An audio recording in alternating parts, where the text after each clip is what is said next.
बचपन की कोई घटना जब आपको बहुत जलील होना पड़ा कि सिर्फ जाति के कारण से और कोई कारण नहीं? अगर आपने किसी आदमी को ख़त्म करना है, उसके वजूद को आपने बौना करना है, छोटा करना है, तो उसको कुछ भी कहने की ज़रूरत नहीं है, उसको गाली देने की ज़रूरत नहीं है, उसको चांटा मारने की ज़रूरत नहीं है, उसको और कुछ कहने की ज़रूरत नहीं है। उसको सिर्फ, अगर वो नीमन जाति का है, उसको सिर्फ आप ये बता दो कि आप फलां छोटी जाति आप बिना गहनों के रह सकते हैं, लेकिन आप बिना जूती के एक कदम भी आगे नहीं बढ़ सकते।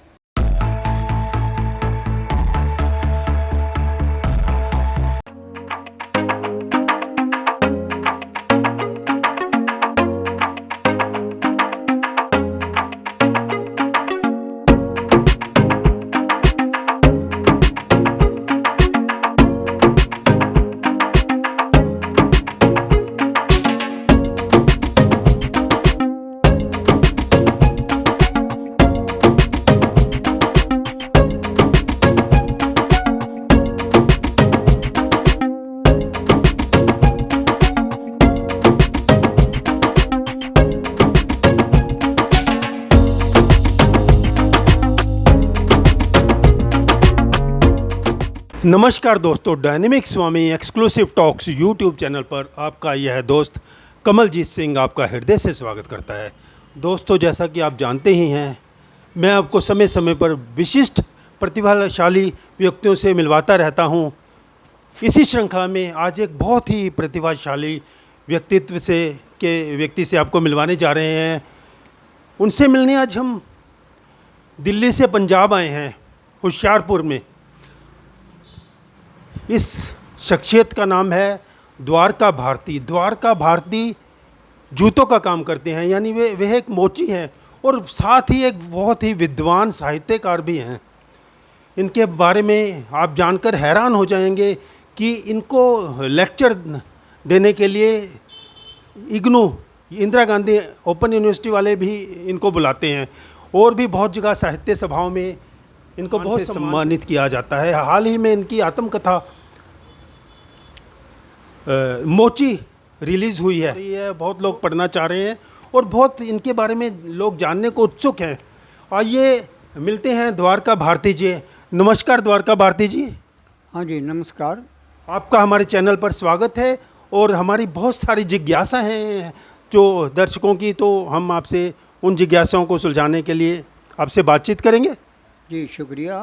मैं सबसे पहले आपका शुक्रिया करूँगा, आप इतनी दूर से सिर्फ मेरे लिए और एक मोची को मिलने जो आप आए हैं, इसके लिए आपका बहुत बहुत ही धन्यवाद, बहुत शुक्रिया आपका।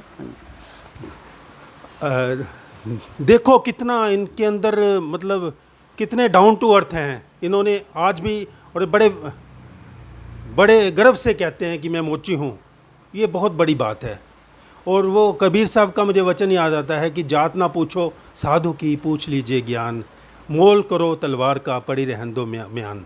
तो आज हम इनका बहुत दिल से अपने चैनल पर स्वागत करते हैं। और आज अभी प्रश्न हम पूछने देते हैं सर से। सर, आपकी साहित्य से शुरुआत कैसे हुई? यानी जूतों का काम करना, मोची का काम करने वाला साहित्य जगत में ऐसा शायद पूरे भारत में ही नहीं, पूरे विश्व में एक नाम होगा। मेरे ख्याल कोई ऐसा दूसरा साहित्यकार नहीं पूरे विश्व में जो मोची भी है और साहित्यकार भी है। हाँ हाँ, जो आपने बात कही है ये बहुत हद तक ठीक भी है, क्योंकि जब मैं, ये मेरी आत्मकथा है एक मोची का अदबी ज़िंदगी नामा, तो जब मैं इसको पूरा किया तो मेरे मन में एक विचार आया, मैं देखूं क्या इस प्रकार की आत्मकथा, यानी कि एक कोबलर मोची ने कुछ शायद लिखी है। तो मैंने, मेरे पास और क्या माध्यम था, मेरे पास तो सिर्फ गूगल था ना, तो उस पर मैंने पूरी सर्च की है, हर तरह से सर्च की है, आत्मकथाएं और मोची, कौन कौन से लोग जो ऐसे हैं जो मोची के तौर पर मशहूर हुए। लेकिन मैंने काफ़ी देर खंगालने के बाद भी मेरे को ऐसा कोई व्यक्तित्व या ऐसा कोई आदमी नज़र नहीं आया, पर जिसने एक मोची होते हुए भी अपनी आत्मकथा कागज़ पर उतारी हो। तो इस आधार पर तो मैं कह सकता हूँ, लेकिन जैसे कि मैंने अपनी आत्मकथा में भी ऐसा बोला है, इस दुनिया में जो प्रतिभाशील लोग हैं उनकी कमी नहीं है, और ना ही इस दुनिया में आश्चर्यों की कमी है। हैरान करने वाली बहुत सी बातें अब भी हमारे सामने आ रही हैं और आती भी रही हैं और भविष्य में आती भी रहेंगी। हो सकता है किसी ने लिखी भी हो। तो इसी सिलसिले में जब मैं ये गूगल देख रहा था तो मेरे को एक पाकिस्तान का एक मोची था जो ये काम कर रहा था, तो रिपेयर कर रहा था, तो वो उसके बारे में मैंने सुना। तो उसने आत्मकथा कोई नहीं थी लिखी, वो थोड़ा ये कविता वगैरह लिखता था, जैसे भक्ति रस की कविताएँ हैं वैसी थी, मैंने देखी उसकी। तो इसके अलावा और मेरे पास कोई ऐसा नहीं सूचना नहीं है कि किसी मोची ने अपनी आत्मकथा इस लिहाज से लिखी हो, साहित्य के लिहाज से। वैसे तो कोई भी लिख सकता है, लेकिन अगर हम साहित्य की दुनिया में की बात करें तो शायद मैं दुनिया का शायद पहला आदमी हूँ या ऐसा पहला मोची हूँ जिसने अपनी आत्मकथा, अपनी कथा, अपने दर्द, अपनी कहानी, अपनी वास्तविकताएं और अपने जो उसके साथ व्यवहार रहे हैं समाज के, जो उतारा हो कागज़ पर। तो इस लिहाज से तो ये आप जो पूछा है ये माना जा सकता है, लेकिन अगर कल को कि ऐसा आ जाए तो हमें भी खुशी होगी और शायद आपको भी होगी। हाँ जी, धन्यवाद जी। तो इनकी जो आत्मकथा मोची है अदमीनामा, ये वास्तव में इनके दर्द पीड़ा और जो जात पात के नाम पर इन्होंने दुख झेला, या मतलब एक कई जगह इनको निरुत्साहित होना पड़ा, झुकना पड़ा, तो उसकी एक दर्द की कहानी नहीं है। इनकी कहानी एक स्वाभिमान की, एक आत्मविश्वास की। क्या ये जात पात के नाम पर इंसान, मतलब इतने भेदभाव बढ़ते जा रहे हैं, विभाजन होता जा रहा है, तो इन्होंने अपने आत्मविश्वास की कथा है, ये बहुत ही हर व्यक्ति को पढ़नी चाहिए। और इसके अलावा एक मशहूर पूरी दुनिया में जो मोची रहा है वो अब्राहम लिंकन। वो भी एक मोची परिवार में पैदा हुए थे और फिर वो अमेरिका के राष्ट्रपति बने। उन पर क्या कहेंगे आप? हाँ, उनके बारे में मैंने पढ़ा है। तो उनके बारे में जो एक प्रसंग आता है ना, तुमसे पूछा गया भी आपके तो पिता मोती जूते बनाते थे। तो वो शायद जिसने ये सवाल उठाया था उसका मतलब ये था कि वो उनके काम से उनको छोटा बनाना गिनना चाहता था। तो मेरे ख्याल में तो लेकिन वो उसका जब ये उत्तर देते हैं ना, हाँ, मेरे जो पिता के मोची थे और बहुत बढ़िया जूते बनाते थे, तो ये उनका जवाब था। तो हमारा और वहाँ की जो कल्चर है और जो हमारी कल्चर है, इसमें ज़मीन आसमान का अंतर है। जो पहले भी था और आज भी चल रहा है। ये हैरानी की बात है कि दुनिया कहाँ से कहाँ पहुँच गई, लेकिन आज यहाँ पर हमारी जो संस्कृति है, हमारे देश की जो संस्कृति है, जिसको हम ऐसा भी बोलते हैं कि दुनिया की बहुत बड़ी, बहुत महान संस्कृति है, लेकिन मैं बड़े अफसोस से और बहुत दुख से ये बात कहना चाहता हूँ, अगर हम दर्शन की दुनिया को देखें तो हमारे पास सिर्फ बुद्ध के अलावा और कोई भी संस्कृति हमारे सामने नहीं आती जिसने आदमी की बात की हो, आदमी की भलाई की बात की हो, आदमी का दिमागी स्तर ऊंचा करने की बात की हो। सिर्फ एक बुद्ध है दुनिया में जिन्होंने ये बात की कि जाति से कोई बड़ा ऊंचा नहीं है, जाति से कोई छोटा नहीं है, जाति से कोई महान नहीं होता। तो उसके अलावा ये दूसरी कल्चर है जिसका अभी मैं जिक्र करने जा रहा हूँ, जिसको हम हिंदू कल्चर कहते हैं, और कभी इसको वैदिक संस्कृति बोला जाता था। और ये वैदिक संस्कृति जिसको हम बोलते हैं, उसके दूसरे अर्थ क्या हैं वो आपको मैं बताने जा रहा हूँ। उसके दूसरे अर्थ ये होते हैं जाति पोती, ऊंच नीच, और जो दुनिया भर की असमानताएं जो दुनिया भर की असमानताएं जो हैं वो कि हमारी जो संस्कृति है वो इसलिए महान है क्योंकि इसमें बुद्ध हैं। अगर हम वैदिक संस्कृति की बात करें तो उसके दूसरे अर्थ ये होते हैं दुनिया भर की असमानताएं, जाति पाति, छोटा बड़ा, जाति से भी और पैसे से भी, और हर तरह से, यानी कि जो छोटा आदमी है वो छोटी जाति है। तो इसलिए हम ऐसा ये नहीं बोल सकते, हम ऐसा ये नहीं कभी नहीं बोल सकते कि हमारी संस्कृति बहुत महान है। अगर हम अपनी संस्कृति में बुद्ध को बाहर कर दें, गौतम बुद्ध को बाहर कर दें, तो बाकी जो बचेगा वो दुनिया की सबसे, अगर मैं घटिया शब्द प्रयोग करूं तो वो वैदिक संस्कृति है। आप सवाल उठा सकते हैं कि जो मैं कह रहा हूं वो ठीक नहीं है, लेकिन मैं स्पष्ट तौर पर और पूरी जिम्मेदारी से ये बात बोल रहा कह रहा हूं कि दुनिया भर में सबसे जो छोटी, निम्न, निष्कृष्ट जो संस्कृति है वैदिक संस्कृति है। जिन लोगों ने वैदिक संस्कृति के बारे में पढ़ा है, मैं ऋग्वेद से लेकर उपनिषद काल और उसके बाद जो काल सभी का मैंने जो उसका वाचन किया है, मैंने पढ़ा है, अभी मेरे पास पढ़े हैं और ज़्यादा कदा उनको मैं देखता रहता हूँ। जब भी कोई ये ऐसे प्रश्न उठते हैं तो उनको देखता हूँ। मेरे को ऋग्वेद से लेकर उपनिषद तक कर ऐसा कोई ज्ञान नहीं जो मेरे पढ़ने में आया जो आदमी की भलाई की बात करता हो, जो इंसान के भले की बात करता हो। उपनिषद हो, ऋग्वेद हो, या उसके बाद जो संस्कृति हमारे पास आती है वहीं से जाति पाति पैदा होती है, छोटा बड़ा पैदा होता है, और जाति के आधार पर जो समाज अलग जहाँ बनते हैं। और बड़े अफसोस की बात है उस वक्त के जो समाज जाति के आधार पर छोटे बने थे वो आज भी छोटे हैं, आज भी छोटे ही कहे जाते हैं।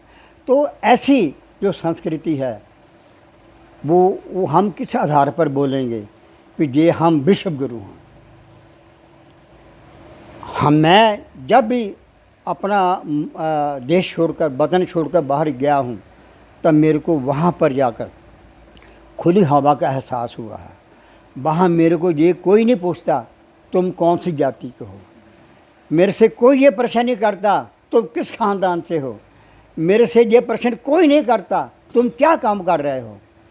अगर मैं ये बोलूँगा कि मैं जूते बनाता हूँ उनको हैरानी नहीं होती, क्योंकि ये भी एक काम है, ये भी वैसा ही काम है जैसे एक डॉक्टर का काम होता है या एक सुनार का काम होता है गहने बनाना। मेरा काम है जूते बनाना।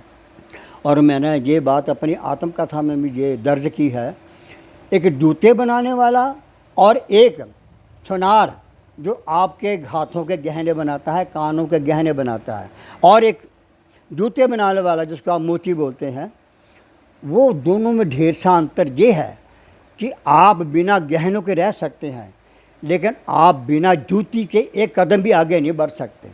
सो ये इस आधार पर देखा जाए तो जो जूते बनाने वाला है उसकी जो कीमत है जो समाज में बहुत ऊंची होनी चाहिए, और हो रहा उल्ट है। और ये देन कहाँ से आई है? ये सारी वैदिक संस्कृति, हमारे शंकराचार्य, आदि शंकराचार्य कहे जाने वाले जो विचारधारा के लोग हैं, तो ये उनकी देन है। सो मैं ये स्पष्ट करना चाहूँगा कि हमारी संस्कृति किसी भी तरफ से इसमें कोई महानता नहीं है। जब भारत का एक नागरिक विदेश में भी जाकर अपने भारतीय से मिलता है तो सबसे पहले यही प्रश्न पूछेगा, भाई तुम कौन सी परिवार से हो। उसके अर्थ ये होते हैं कौन सी जाति के हो। सो ये जाति के बाद फिर वो गोत्र पूछने लगते हैं, फिर वो चेक करते हैं, उस आधार पर बात आपसे करते हैं। ये मैंने भी नोटिस किया है, बहुत जगह ऐसा होता है। सबसे पहला प्रश्न होता है बहुत लोगों का कि कौन सी जाति की हो, कौन सा गोत्र है, यहाँ फिर धीरे धीरे वो उससे अपना अक्सर लेवल चेक करते हैं। ये बहुत ही दुर्भाग्य की बात है। हाँ बिल्कुल बिल्कुल, जो आपने सही कहा लेकिन इसमें जो एक गहराई वाली बात है, जो एक साहित्यकार होने के नाते, जितना भी मैं अपने आप को साहित्यकार मानता हूँ, हमारे दोस्त बोलते हैं, उसके नाते जो एक दुख जो चीज़ है अलग चीज़ है, लेकिन जो आपके अंदर जो अनुभूति पैदा होती है जाति को लेकर, आपके अंदर जो कमतरी का एहसास पैदा होता है जाति को लेकर, वो सिर्फ वही समझ सकता है उसको बयान वही कर सकता है जो झेल रहा होता है। जो नहीं झेल रहा होता उसको कुछ मालूम नहीं होता, झेलेगा वही जो उस जाति से है। कहा जाता है कि अगर आपने किसी आदमी को ख़त्म करना है, उसकी वजूद को आपने बौना करना है, छोटा करना है, तो उसको कुछ भी कहने की ज़रूरत नहीं है, उसको गाली देने की ज़रूरत नहीं है, उसको चांटा मारने की ज़रूरत नहीं है, उसको और कुछ कहने की ज़रूरत नहीं है। उसको सिर्फ, अगर वो नीमन जाति का है, उसको सिर्फ आप ये बता दो कि आप फलां छोटी जाति से हैं, तो वो उसकी जो आधी ताकत है वैसे ही ख़त्म हो जाती है। तो ये एहसास है, अगर आपके भीतर ये एहसास आ गया कि आप छोटी जाति वाले हैं, और छोटी जाति के मतलब है आप कुछ भी नहीं कर सकते, आप विद्वान नहीं हो सकते, आप अच्छे आदमी नहीं हो सकते, आप ख़ानदानी आदमी नहीं हो सकते, तो ये बहुत बड़े अर्थ हैं, छोटे नहीं हैं। मैंने एक कविता लिखी थी, उसके 2 बोल ऐसे हैं, छोटी जाति का होना ये नहीं कि आप छोटे हैं। छोटी जाति होने के अर्थ बहुत गहरे, बहुत भयानक हैं। छोटी जाति के अर्थ ये होते हैं, आपके धड़ पर सिर का नहीं होना है। तो ये है ये जाति जो है, ये है। आप लोगों में से कितने लोग जानते हैं जाति को? बहुत से लोग बोल देते हैं। आज ही हमारे बहुत से लोग कहते हैं, अब जाति कहाँ है, अब जाति चलेगी, अब जाति कहाँ है। हम इकट्ठा खाते हैं, इकट्ठा पीते हैं, इकट्ठे बातें करते हैं, साथ बैठते हैं, साथ खाना खाते हैं, लेकिन दोस्तों ये जाति नहीं है। जाति ये नहीं है।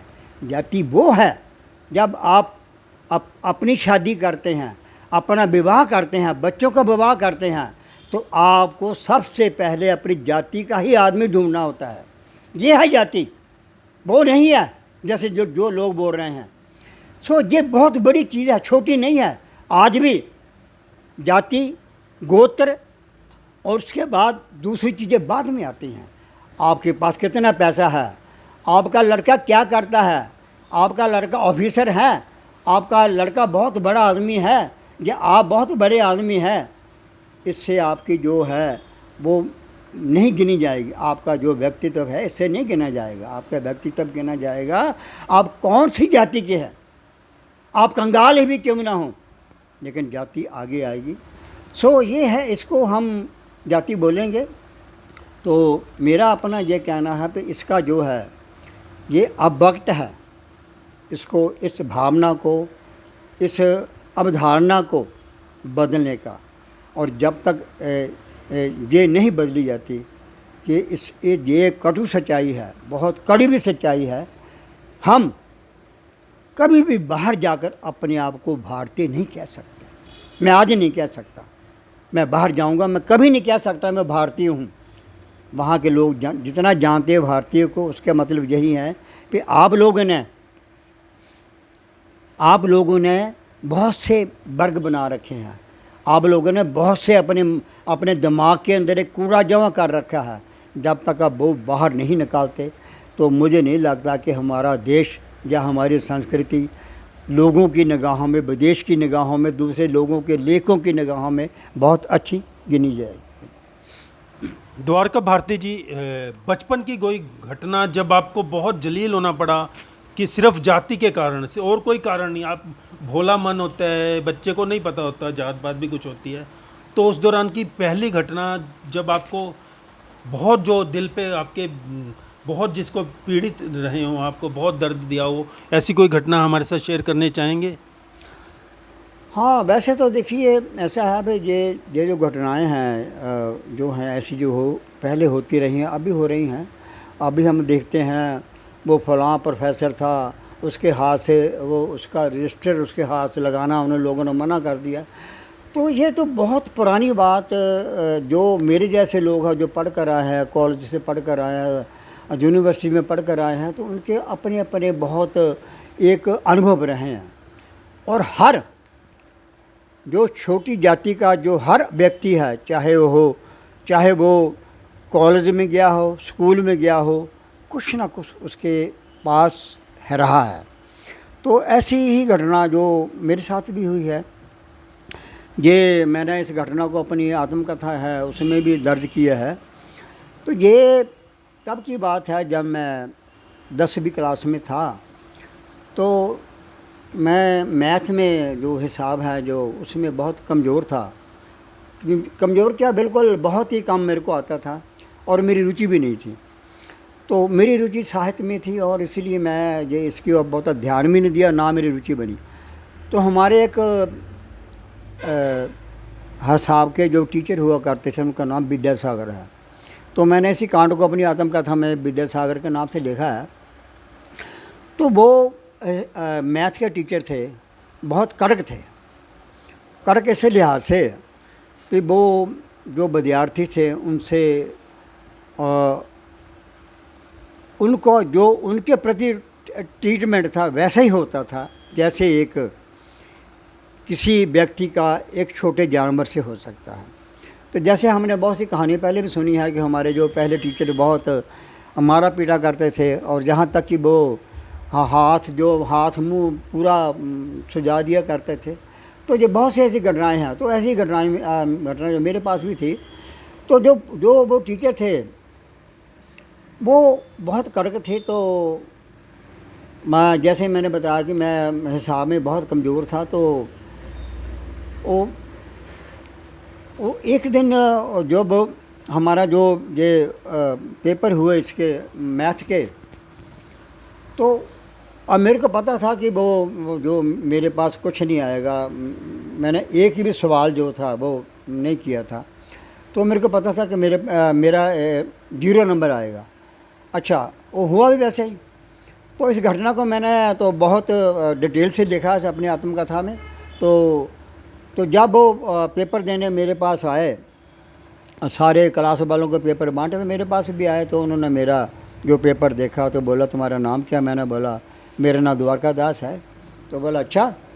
तो उसने वो जो पेपर था उसका रोल बनाया, रोल बना के मेरे सिर पर मारा और बोला ये लो अंडा है, तुम्हारे लिए अंडा है। तो उसने ज़ोर से मेरे जो सिर पर मारा और बोला तुम्हारा बाप क्या करता है? मेरे से पूछा। अब मैं तो बोल नहीं पा रहा था, वैसे ही डरा हुआ था, वैसे ही जैसे कबूतर डर जाता है ना शिकारी को देखकर, वैसे डरा हुआ था। तो मेरे साथ मेरा एक सहपाठी बैठा था, वो बोला